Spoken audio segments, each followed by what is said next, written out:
Well, yeah, I think some space agency, maybe it was NASA, had a program that they advertised for people to go to Mars and be astronauts, and they made sure everybody knew it was a one-way trip. Yeah, well, you didn't. Well, you know what?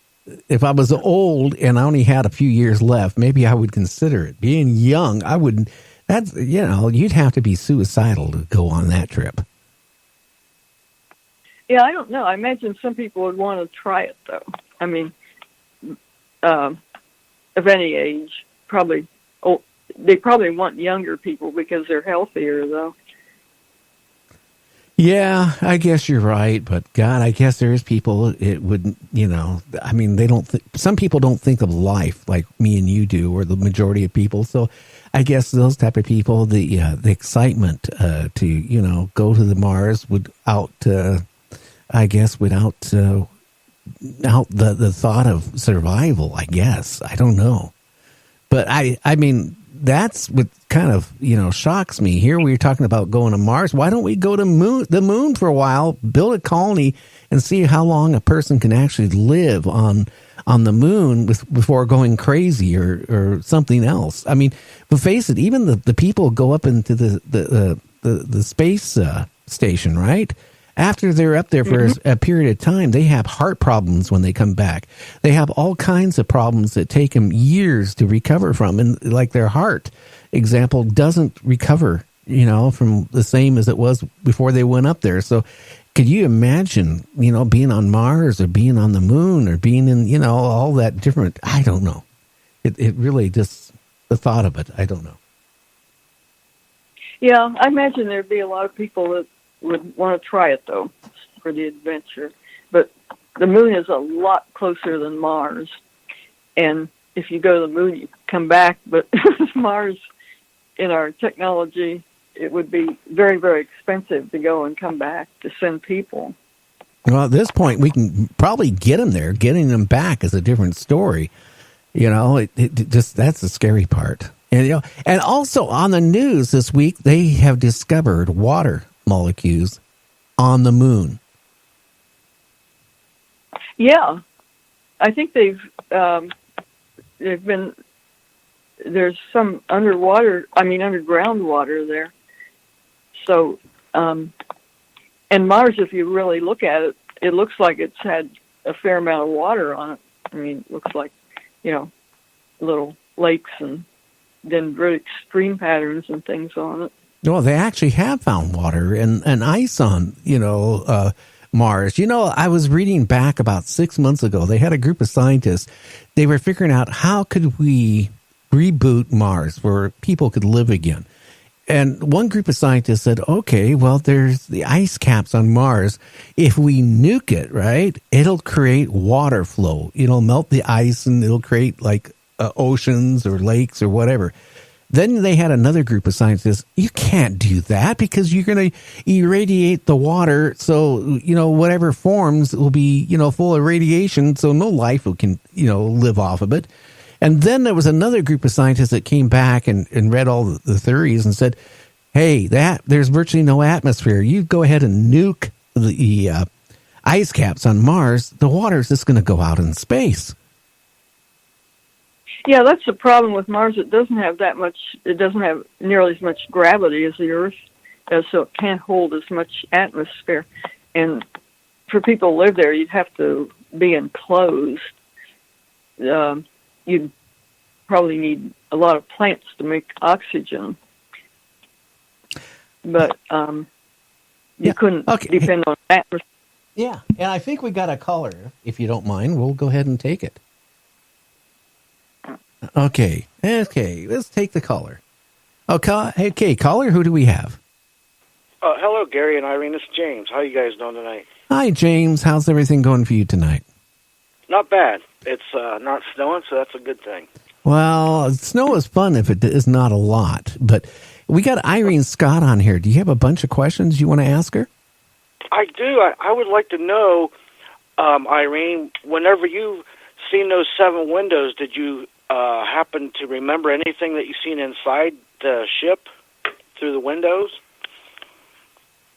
No, we were really looking, and we were really curious because we thought it would be like an airplane. You might see a pilot or something, and we were both just straining our eyes, looking and saying, "What do you see? What do you see?"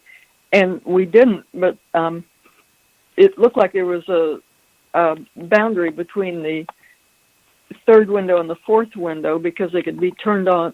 The last four could be turned on separately from the first three.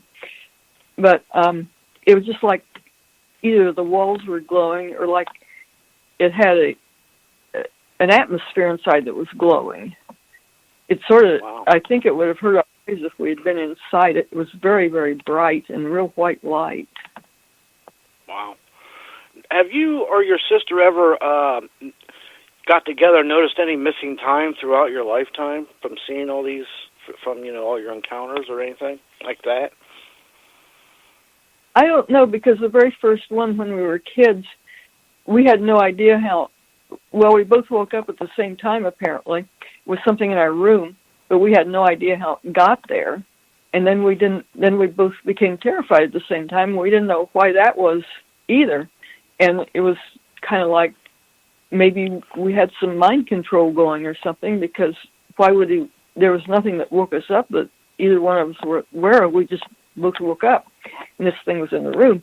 It didn't make any noise or anything, so we don't know why we woke up, and we don't know why we both became terrified at the same time. And with Wow. the one in Boston, we might have had missing time. We talked to Bud Hopkins, and he had me write a timetable, and it's possible we had missing time, but we weren't sure because we both forgot our watches. Oh, wow. You ever considered doing a regression? Bud Hopkins tried to hypnotize me, and I just don't hypnotize or go into any type of trance at all. I wonder also, throughout your lifetime, was there anything that would trigger, that you would see or hear or something like that would trigger thoughts of your past UFO experiences? No, but every once in a while, just for unknown reasons, I would become very scared of UFOs, and I don't know why that happened, but it was just, we both had several sightings, but I don't know of anything that triggered them. I was just going through my normal life, and suddenly we'd have a sighting, so I don't know. And with all those sightings, did you ever look back and think, was there any events that coincided or with the sightings going on in your life? Was there any patterns or anything like that you've noticed? There was a couple of times, and one time I was just going through my normal life. The last thing I was ever thinking about were UFOs, and for some reason I just became absolutely terrified of UFOs, which is pretty stupid because I couldn't figure out why. I mean, I was working, had a job and family and everything, and I was almost too scared to go out of the house. And this caused me to report to Bud Hopkins and then Dr. Heinig's outfit that we had seen UFOs. And so the Center for UFO Studies sent me questionnaires, and I started filling it out one day at work and wandered down the hall, and I saw a possible UFO. On the very day I started filling out these forms. And so anyway, I looked at somebody else in the hall, and we looked out the window, and she had no idea what it was. And so we went to the office, and there were a bunch of people there, and everybody watched it. It was in sight quite a while. And I even called somebody at Mattel that he was a scientist, but he also studied UFOs, and asked. And he called the airport, and they said they didn't see anything, which was strange because we were standing in the office looking at it. And then so I had a lot of witnesses, and I got 5 people to write out reports on it. And these were very educated. I think it was 3 professors and other PhDs that wrote the reports. I had to tell them, I'd never tell anybody and make them look crazy or anything. But I had pretty good, well-qualified witnesses. But it was just funny because I had that fear, and then suddenly, right when I started filling out the forms, I had a UFO sighting, which is so weird. Well, that's something to think about. I mean, you ever think maybe you might have had an implant? No, if you were abducted. I never thought about Not to scare you, but I mean, either that or you're getting some psychic abilities. You seem like you were scared of them, and then you seen them, so that's something. I don't know. Maybe. Something to think about. You said, I don't know what triggered it or anything, but it just seemed right. kind of weird. So yeah. I did have something like that happen. Now, do you have any other questions there, James, before I let you go? That's it. That was some good answers. Oh, yeah. I found more out about her in the last 3 minutes than I did the last hour. Thank you, James, for calling in. Well, thank you for letting me call in. And thank you, Irene. Have a great night. Thank you for the good question. You do, too. Okay. Bye-bye. Night, James. Good night. Yeah. That's things like that. When you saw the UFO, right when you were doing that report, was it like close by, or where was the UFO when you saw it? Well, I was working at Ohio State at the time, and it was over Ohio State University. It had passed over Battelle, and it was heading toward the airport. And what it was, it seemed to be like a shapeshifter or something. But when finally, I watched it for about 20 minutes, but when there was a big group of people, it just looked like a rectangle hanging in the air. It had a real white light under it, and it would change form so that it would disappear, and then it would gradually turn into a rectangle and then disappear like something rotating, except it would totally disappear, so it wasn't like a balloon. And there wasn't a balloon part because it would totally disappear. It was rotating. It'd take about a minute to rotate. And it was kind of over, as it flew to the east, it was over the airport runway, too, or over the landing slope area where they should have been able to pick it up. And I couldn't understand why the airport didn't see anything when we were standing there in the window watching it and seeing it. And it didn't look they didn't have drones back then. It didn't look like a drone or a balloon or anything. And then later I checked the wind, and the wind was in the opposite direction, so it was actually going toward the wind too. But I have no idea how it was propelled. It was like that O'Hare air sighting of that object that they had over the O'Hare airport once. It was rotating, and it was kind of over an airport. But it was pretty amazing. And I couldn't really, I wasn't into UFOs then. That was just when I kind of started paying more attention to them.